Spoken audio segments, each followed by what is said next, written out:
The Tempest of Fortuna. In the bustling metropolis of Silicon Spires, a young startup founder named Marcus Aurelius Dalton, named after the great Stoic emperor, strived to etch his name alongside the titans of the tech world. His company, Virtus Tech, promised to revolutionize the way people interact with technology, fostering virtue and excellence through innovative algorithms. Marcus, a student of Stoic philosophy, believed in controlling his own mind and actions, living in harmony with nature's laws, and accepting the world as it was. Yet, in his pursuit of success, Marcus found himself at a moral crossroads. The key to Virtus Tech's rapid expansion lay within the grasp of a lucrative but legally dubious contract with a notorious investor known as Valerius. Valerius was shrewd and charismatic, a man whose reputation was marred by whispers of underhanded deals and exploitation. Nevertheless, his Midas touch had turned many fledgling startups into empires, and Marcus, under pressure to meet the expectations of his employees and stakeholders, reluctantly shook hands with the devil. One evening, in the glass-clad conference room overlooking the city skyline, Marcus and his closest friend and co-founder Seneca debated the decision. "Marcus, you know this isn't wise," Seneca began, his voice steady and calm. "We've built Virtus Tech on the principles of integrity and service to humanity. This partnership with Valerius is antithetical to everything we stand for." Marcus paced before the panoramic view, the city lights glinting like stars fallen to earth. "I know, Seneca, I do. But consider the position we're in. If we reject this contract, Virtus Tech could collapse. Our work, our dreams, everything we've built, it could all be for naught." Click subscriber to this channel to get more profound Stoic wisdom. Seneca approached, placing a hand on Marcus's shoulder. "Remember the words of Epictetus. We cannot choose our external circumstances, but we can always choose how we respond to them. Our response should not be fear or compromise of our values, but courage and wisdom." Marcus sighed heavily, the weight of the world on his shoulders. "What would you have us do, Seneca? Virtue is the goal, but without resources, without growth, our vision is but a shadow in the dark." "It is not the shadows we should fear," Seneca replied, "but losing the light that casts them, our virtue. If we are to suffer, let it be for doing what's right, not for what's easy." The conversation was cut short by the unexpected arrival of Valerius himself, his presence commanding and cool. "Gentlemen, I trust we're ready to proceed?" Marcus exchanged a troubled glance with Seneca before turning to face Valerius. "We are still considering our options," Marcus responded diplomatically. Valerius smiled, his teeth a predator's grin. "Consider quickly. Fortuna favors the bold, and she doesn't like to be kept waiting." After Valerius departed, an ominous tension hung in the air. That night, as Marcus walked the silent corridors of Virtus Tech's offices, he pondered the Stoic's view on fortune. Was he to be a plaything of fate, or could he shape his own destiny? The following weeks were a tempest of activity. Virtus Tech's partnership with Valerius bore fruit, and the company surged forward. Yet, as the startup soared, the legal risks of the contract began to emerge. An investigation was launched, casting a dark cloud over Virtus Tech. Marcus found himself sitting in his office late one night, the Stoic texts of his namesake spread before him. His mind raced with fears and contingencies. Just then, Seneca entered, his face etched with concern. "Marcus, have you heard? The authorities have uncovered evidence of Valerius's activities. Virtus Tech is under scrutiny, and they will come to question us soon." Marcus felt the walls of his world closing in. He had risked everything on a partnership that now threatened to destroy his life's work. "I should have listened to you, Seneca," Marcus said, despair creeping into his voice. "I've led us into a storm from which there seems no escape." Seneca sat across from him, his demeanor composed. "Remember, Marcus, the storm is not in our control, but navigating through it is. The Stoics taught us that even in the face of adversity, we possess the inner citadel of our mind. It's time to retreat within and find the strength to endure." Marcus closed his eyes, taking a deep breath. Seneca's words resonated within him, a beacon of hope in the tempest. He opened the text of Marcus Aurelius and read aloud, "The best revenge is to be unlike him who performed the injustice." The two friends spent the night discussing their strategy, fortified by the wisdom of the Stoic sages of old. They resolved to confront the crisis with integrity and virtue, no matter the cost. As dawn broke across the city, Marcus and Seneca were ready to face the consequences of their choices. They contacted the authorities, offering full cooperation with the investigation, and prepared to sever ties with Valerius, accepting any legal repercussions. The day of reckoning arrived swiftly, and the offices of Virtus Tech were a hive of activity as investigators combed through documents and interrogated staff. Marcus stood tall, his resolve unshaken as he and Seneca were questioned. "Mr. Dalton, can you explain your involvement with Valerius and the nature of your contract?" an investigator asked, his gaze stern. Marcus met the investigator's eyes, his voice unwavering. "We entered into a partnership that, in hindsight, was misaligned with our company's values and possibly the law. We take full responsibility for our judgment and are committed to rectifying this situation with transparency and integrity." The investigation was thorough and relentless, but Marcus and Seneca's cooperation and honesty became their shield. The evidence against Valerius mounted, while Virtus Tech's swift action to correct their course spoke to their character. In the end, Virtus Tech faced fines and public scrutiny, but they survived. Valerius, on the other hand, was implicated in far-reaching illegal activities and faced severe legal consequences. Through the ordeal, Marcus and Seneca learned the true cost of compromising one's values and the strength required to uphold them in adversity. Virtus Tech would rebuild, not on the precarious sands of expediency, but on the bedrock of virtue.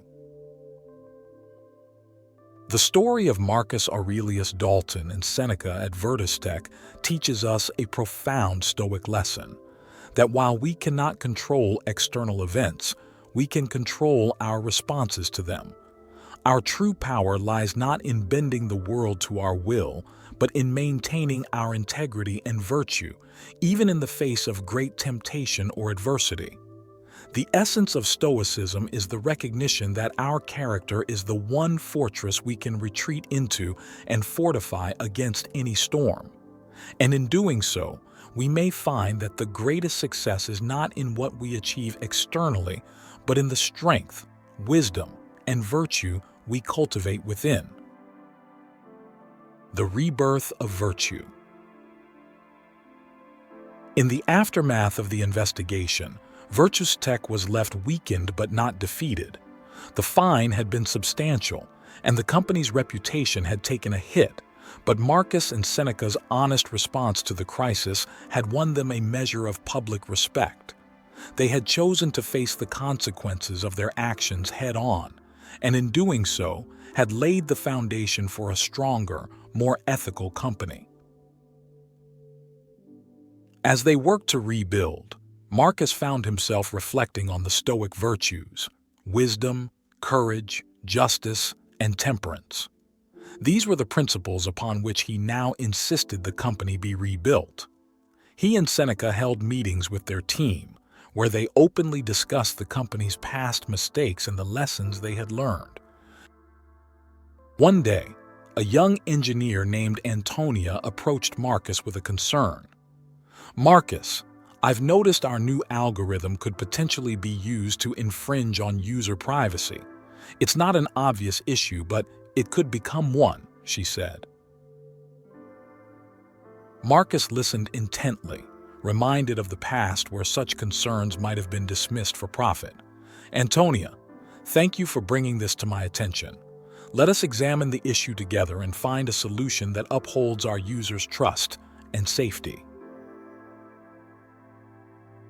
Together, they worked on the problem, and Virtus Tech soon announced a new feature that not only protected user privacy, but also enhanced the user experience. The move garnered positive media attention and customer acclaim, proving that ethical decisions could also be good for business. Months turned into years, and Virtus Tech steadily regained its footing. Marcus and Seneca often found themselves in quiet contemplation, discussing the Stoic philosophers and the lessons that had helped them navigate their darkest days. During one such conversation, Seneca posed a question to Marcus. "What do you think was the most important lesson we learned from our ordeal with Valerius?" Marcus pondered for a moment before replying, "That externals, wealth, success, even our company, are not good or bad in themselves. It is our judgments about them that give them value, and if we base our actions on virtue, we can face any adversity with equanimity." Seneca nodded in agreement. "Indeed, and perhaps we've also learned that trust is more valuable than gold, and a good reputation is more enduring than any contract." As Virtus Tech's reputation for integrity grew, so did its success. The company became known not just for its innovative technology, but also for its commitment to doing what was right. Marcus and Seneca had not only saved their company, they had transformed it into something far greater than they had initially envisioned. The story of Marcus and Seneca's journey with Virtus Tech culminates in a powerful Stoic lesson about the regenerative power of virtue. In facing adversity with integrity, wisdom, and courage, they learned that true success is not measured by wealth or power, but by the quality of one's character and actions. The legacy of virtue. Years had passed since the tempest that once threatened to engulf Virtus Tech and its founders. The company had not only survived but thrived, becoming a beacon of ethical practice in an industry often criticized for sacrificing principles for profit. Marcus and Seneca had seen their vision come to life, a tech company that served humanity by upholding the highest standards of virtue. Virtus Tech's success had sparked a movement within the tech industry, with other companies beginning to follow in its footsteps, adopting more transparent and ethical practices. The impact of Marcus and Seneca's decision to hold true to their Stoic values had rippled outwards, influencing an entire sector. The Stoic insight that the obstacle is the way was embodied in their approach to overcoming the crisis. By confronting the obstacle, here, the investigation and their own ethical failings, they turned it into an opportunity to improve both themselves and their company. Moreover, the story highlights the Stoic teaching that external achievements are impermanent and ultimately outside our complete control. It is the internal achievement of developing a virtuous character that provides a lasting and unassailable foundation for life.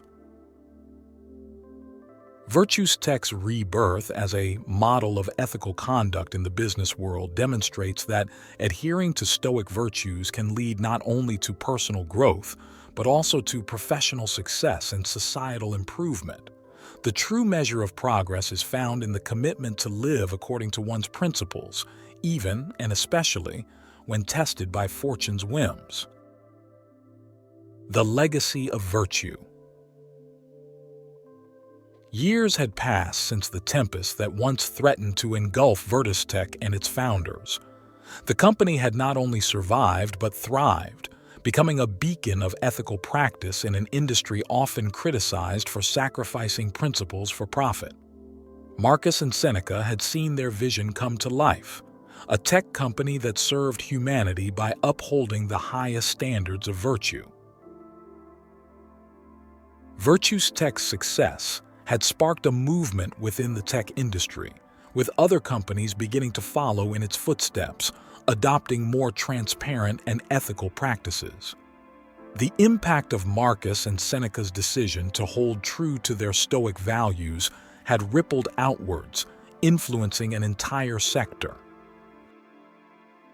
One crisp autumn morning, Marcus received an invitation to speak at a prestigious international conference on business ethics. The theme was Virtue in Action, Shaping the Future of Business. Business leaders, academics, and policymakers from around the world would be in attendance, looking to learn from Virtus Tech's remarkable turnaround. As Marcus took the stage, he looked out at the sea of expectant faces and felt a profound sense of responsibility. He began his speech not with a list of achievements but with a story of failure and redemption. "We once stood at a crossroads," Marcus shared, "where the path of least resistance beckoned us towards compromise and the erosion of our values. But we chose instead the steeper path, guided by the Stoic virtues that are the namesake of our company: wisdom, courage, justice, and moderation." He spoke of the trials they had faced, the temptation to take shortcuts, and the ultimate realization that true success can only be built on a foundation of integrity. Marcus shared practical examples of how Virtus Tech had implemented ethical policies and the positive outcomes that ensued, including improved customer loyalty and increased investor confidence. The audience listened intently, many taking notes. It was clear that Marcus's message was resonating, not as a lofty ideal but as a viable blueprint for sustainable business practices. "Let us not be blinded by the glimmer of short-term gains," Marcus continued. "Instead, let us focus on the long-term well-being of our customers, employees, and the wider community. For in their well-being lies our truest success." After the conference, many attendees approached Marcus, eager to discuss how they could apply Virtus Tech's principles to their own businesses. The Stoic virtues, it seemed, had found fertile ground in the modern business world. Back at Virtus Tech, the company continued to innovate, but now with an added focus on social impact. They launched initiatives to close the digital divide, improve online privacy, and support education in underprivileged communities. Virtus Tech had become more than a company. It was a force for positive change. Years later, as Marcus and Seneca neared retirement, they reflected on the legacy they would leave behind. Virtus Tech had become a case study in business schools, a model for startups and established corporations alike. But beyond the company's achievements, it was the impact on people's lives that filled them with the deepest pride. "We set out to build a company," Seneca mused, "but we ended up helping to build a better world." Marcus nodded, the lines on his face etched with the wisdom of years. "It is as the Stoics believed. Our actions echo through the ages. Let ours be an echo of virtue." The lasting legacy of Marcus and Seneca's journey at Virtus Tech serves as a testament to the enduring power of Stoic virtues in the modern world. The Stoic belief in living in accordance with nature translates today into a call for businesses to act responsibly towards society and the environment.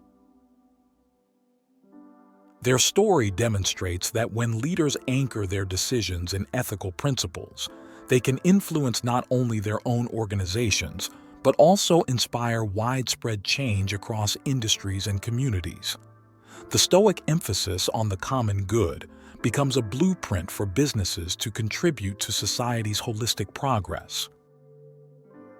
In a world often driven by profit and competition, the legacy of virtues text shows that the pursuit of virtue can be both a moral compass and a strategic advantage. It reminds us that the most valuable assets a company or an individual possesses are trust, respect, and a good reputation, which are earned through consistent, virtuous action.